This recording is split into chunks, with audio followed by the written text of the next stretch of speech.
Hi guys, my name is Vanessa Smedley and I am a painter. Today we are going to paint a traditional watercolor of this beautiful rose here, this magenta rose, which comes directly from, drumroll please, my very own backyard. That's right, I do a little bit of gardening too. Anyways, the name of the rose is Pretty Lady Rose, in case you are a gardener and might want to check that out for yourself. Anyways, let's do this.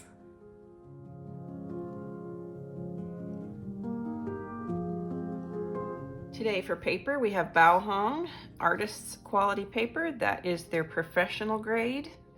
It is 300 GSM, which is 140 pound, and it's on a block, so it doesn't need stretching. Today for paint, we are using the Winsor & Newton Professional Series, plus the Winsor & Newton Designer's Gouache in white towards the end for some detail. And then we are actually using one Daniel Smith color, and that is Pthalo Blue. I just really like their Pthalo. I'm adding a number 0 round brush. This is a Winsor & Newton Cotman for very fine details this time. We are adding a 1/2 inch flat Velvetouch Princeton. And the rest of these are my regular brushes. This is a number 6, a number 8, and a number 12 round. Starting out mixing colors, and I start with some Opera Rose mixed with a little bit of Quinacradone Magenta. And then I mix up some Quinacradone Magenta by itself. And then I mix Burnt Umber with Paynes Grey. And then I mix the same thing, but add a little bit more Paynes Grey so that it's more gray.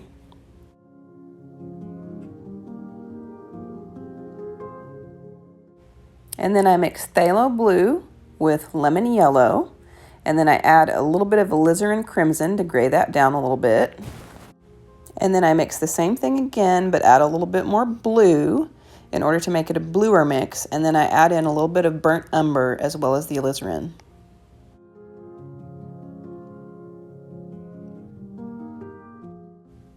I am starting with the background, and I'm wanting this to be very blurry so that we can keep the focus on the rose itself. So I'm doing this wet on wet, and I am just wetting the area, and then I begin dropping in the various mixes of Burnt Umber and Paynes Grey in order to replicate, but very loosely, this mulch that was in my garden. Remember, blurry. We don't want this to be a mulch painting, do we? I'm adding in that Opera Rose mixture here and then just magenta by itself to have a suggestion of a rose in the background. I'm also adding in a suggestion of leaves as well. And I'm finishing this up by adding in some dark Paynes Grey for some shadow areas.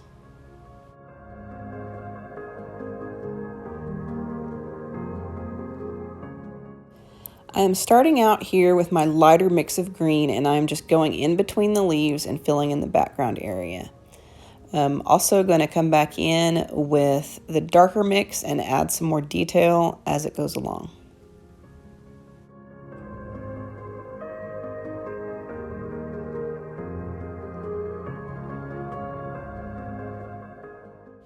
Here I am taking a damp but not wet 1/2 inch flat brush, and I am lifting out the stems out of that color that I just laid down.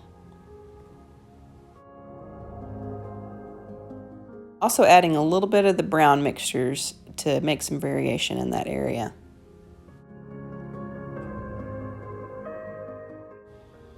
Now I'm using the lighter of my green mixtures, and I'm covering the surface area of this leaf, and then I'm using a damp brush to lift out the highlight areas. Then I come back in with the darker of the greens and add some of the darker details. I'm going back and forth here between adding color and lifting out color on all of these leaves. And so rather than rabbit on and on about the same thing over and over again, I'll just let you know that's what I'm doing. I'm adding color and then I'm lifting color in the highlight areas.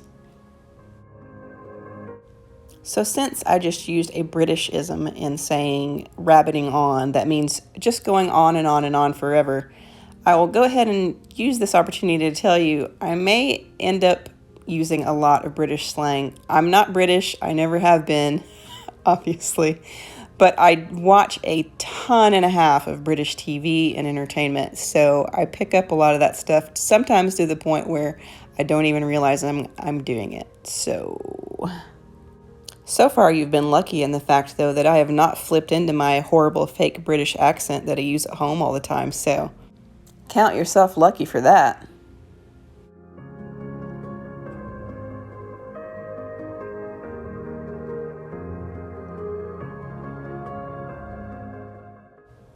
I'm continuing to add color and then lift out highlights on all of these leaves. I mean, there's a lot of leaves here and it's pretty redundant. I mean, you really just do the same thing for each one. So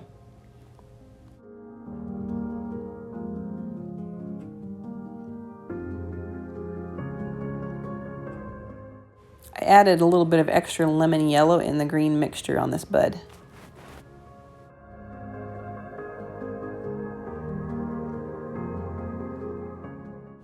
So now we're starting on the flower, and I'm actually going to do this petal by petal because I want to be able to have a lot of control. So I start by wetting each petal with clean water, and then I add Opera Rose, or the mix of Opera Rose and Quinacradone Magenta at first, and then a darker mix of the magenta by itself for each petal. And then I am also lifting out with a damp brush on the highlights of the area. That magenta, it kind of tends to be a staining color, so you definitely want to get it out early.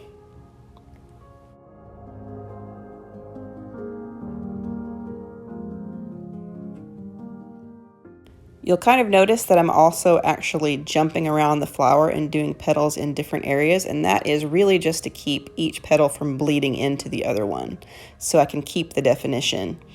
I'm doing the same thing with the leaves. By doing it that way, I'm actually allowing these areas to dry before I get back around to doing areas adjacent to them, and that keeps them from bleeding onto each other. And I'm doing that throughout this whole painting. I'm jumping from the flower to the leaves and back to the flowers. That way I don't have to stop painting while things are drying. I can just go to a different area.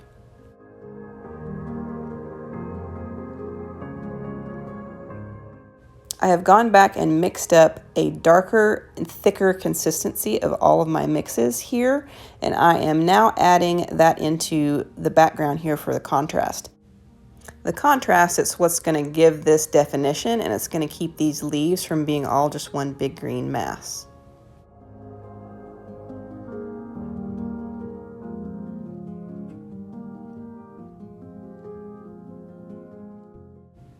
And now that I'm back from my little expedition into leaf painting, I go back and do the petals that are adjacent to the ones that I just did, only now they're dry, so I'm able to carry on painting that way.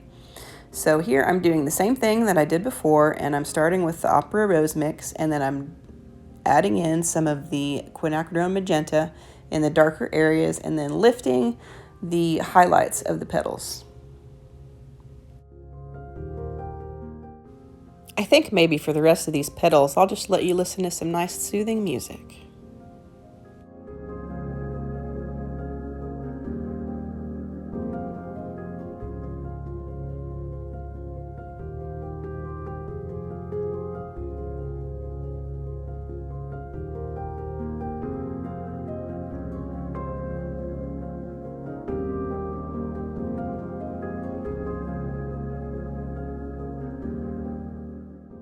I think I lost a little bit of footage here where I went in and took the darkest of the greens and then added some Paynes Grey, and then it very much darkened up the spaces in between the leaves.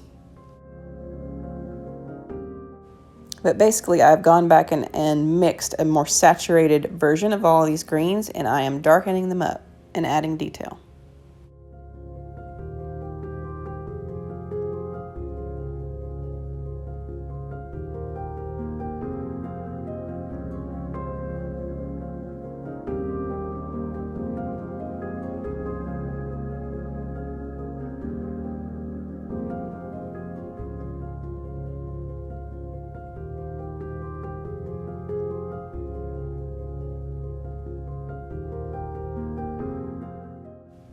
Having mentioned my affinity for British TV earlier, I do want to stop and say real quick that this rose, Pretty Lady Rose, is actually named after a Downton Abbey character. How about that? So her name is Rose, and I think she's like a very distant cousin or something like that, and she loves to hang out in crazy jazz clubs. Scandalous.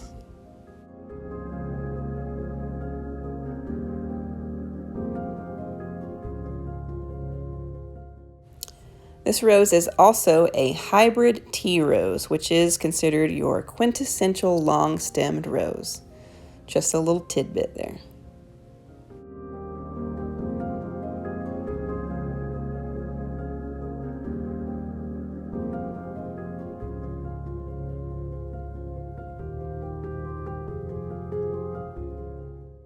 And I'm just going back in with a darker green, and I'm adding more detail in these leaves where they need it.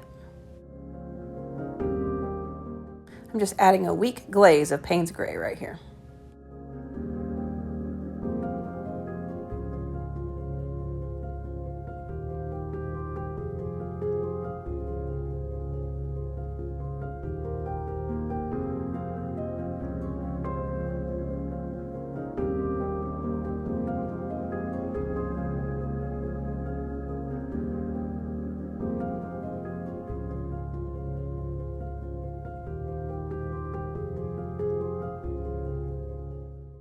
I'm a sucker for detail, so I am coming back in with a 1/2 inch damp flat brush with clean water to lift a little bit of extra highlight.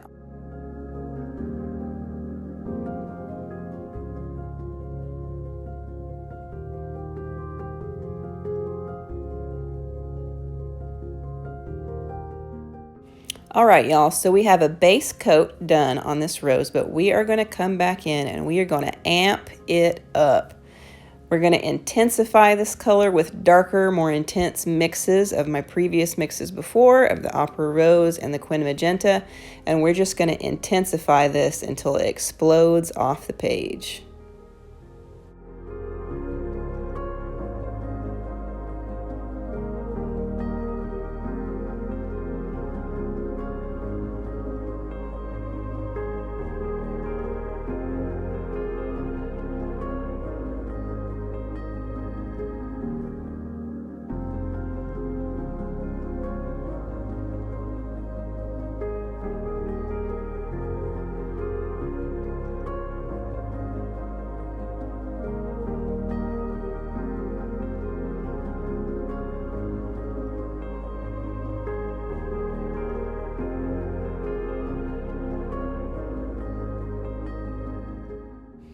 Okay, so this middle petal right here is where the deepest, darkest part of the shadows are on this rose. So I am actually mixing in some Alizarin Crimson and some burnt umber into my magenta mix to darken it up and to give that more contrast from the rest of the rose. It looks a little extreme right now, but have no fear, stay tuned. It will all turn out in the end.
Now I have mixed some Winsor Violet, which is the same thing as Dioxazine Purple, in with some of the Quinacradone Magenta, and I am using that for the deepest, darkest shadows in this rose.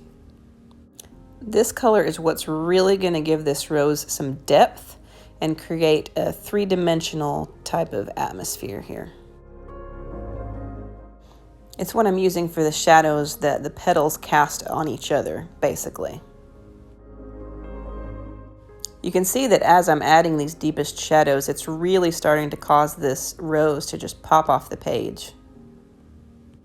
I've heard a lot of beginning watercolorists really question what it is that they can do to their paintings to make them more three-dimensional.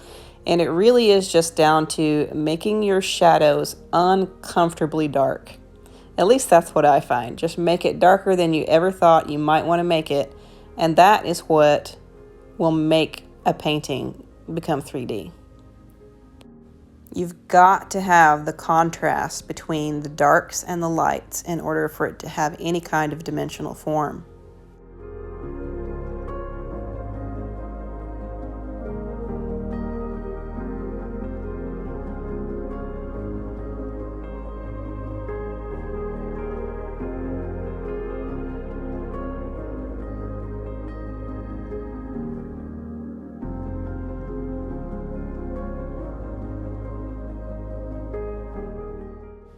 We are on the home stretch with this painting, so I get out my trusty white gouache and a tiny little brush, and I am adding some very crisp highlights to the edge of these petals, and that should really just make them pop that extra bit more.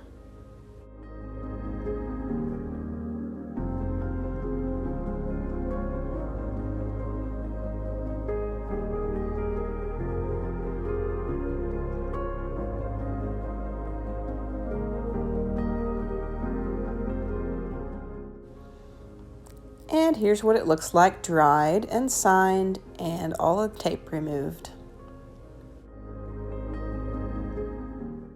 And there you have it. A beautiful rose that you can share with your mom or your grandma. I mean, grandmas love roses, do they not? But then again, I mean, so do I, so not really sure what that says about my age. Anyways, don't forget to like, comment, subscribe, share, all that fun stuff, because that is how this channel gets to grow. Thanks for watching. I will see you next time.